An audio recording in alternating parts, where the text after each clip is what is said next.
Hello, my name is Dana Jokala, and I'm a graduate student working with Dr. Ajay Nair in the Sustainable Vegetable Production Lab at Iowa State University.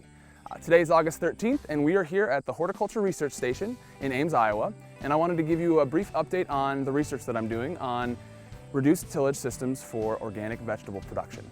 I'd like to acknowledge the Ceres Trust and North Central SARE, who have both provided funding for this project, so thanks to those organizations.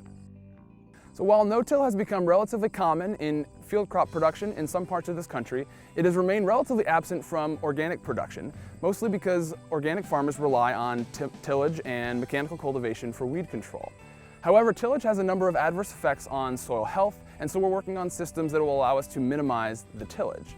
In this study, we're going to look at two such systems, no-till and strip-till, in the production of organic broccoli and peppers. So these systems are based on the use of cover crops for weed control.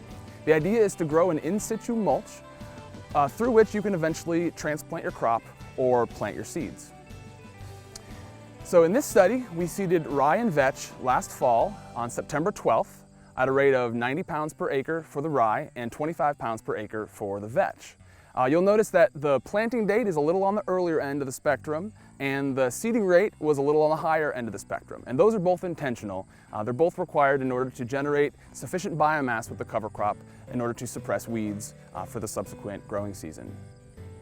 So the cover crops grew throughout the fall and the spring, and then in late May, they start to flower.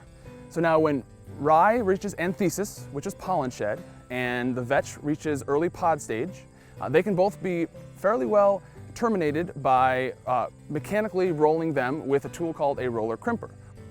In this study, we have three whole plot treatments: no-till, strip-till, and then conventional till. The conventional till is the system used most commonly by organic vegetable growers in the Midwest. Each of those plots we're subdividing into two subplots to test out two different nitrogen fertilization strategies. In the first, we apply the full rate of nitrogen, 150 pounds for broccoli, 80 pounds for pepper, using a granular dehydrated chicken manure product, which we banned just before planting. In the second subplot, we're applying just 2/3 rate of that granular fertilizer pre-plant, and then we apply the remainder using fertigation of a liquid fish product in 4 events, starting 3 weeks after planting and then repeating every 10 days for 4 events. So we've only just begun harvest in the last few days, so it's too early to tell how the yields are going to compare between treatments. But our hypothesis is that we're going to be able to achieve equal yields between the no-till and strip-till and the conventional till. We have, however, been collecting data on nitrate leaching in all the plots using lysimeters, which are installed in the plots. And pretty consistently across the first 4 collections, we've seen that the conventional till plots are leaching at a rate 4 times greater than the no-till and the strip-till, which is important because we're seeing widespread nitrate contamination of groundwater issues, and Iowa has introduced a reduction strategy to try to reduce the amount of nitrates going into the groundwater. So it turns out that no-till and strip-till using these surface mulches might be a good way to achieve that. I'm here in a conventional till plot.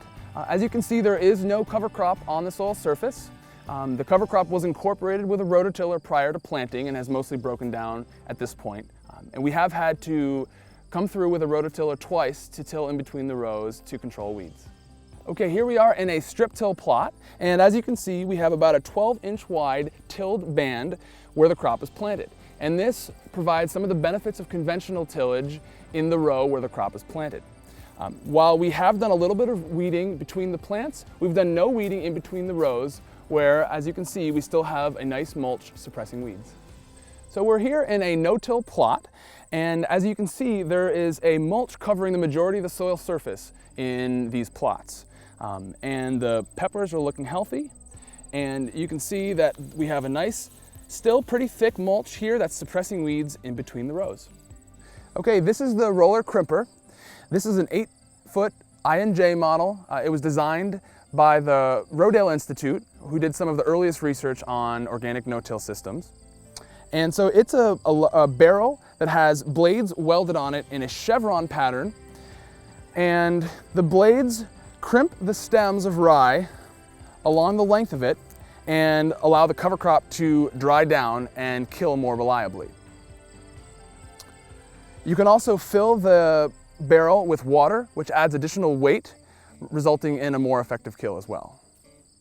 This is a Hinneker 6000 strip tiller, which we used in this project to create the strips. It has several components. Up front it has row cleaners, which move the rye mulch out of the way. Next, there's a coulter, which cuts through any remaining rye stems, which would get in the way of the rest of the strip tiller. Following that is a subsoil shank with a rolling disc on either side. These discs are designed to float. However, we found that in order to successfully till in the rye, we had to put a U-bolt and fix it to the frame of the strip tiller. The shank also allows us to deliver fertilizer in the row with this side dressing unit that's mounted above. Then lastly, there's a rolling basket which breaks up any remaining clods that would be in the planting area. We use the strip tiller at 2 points during the growing season.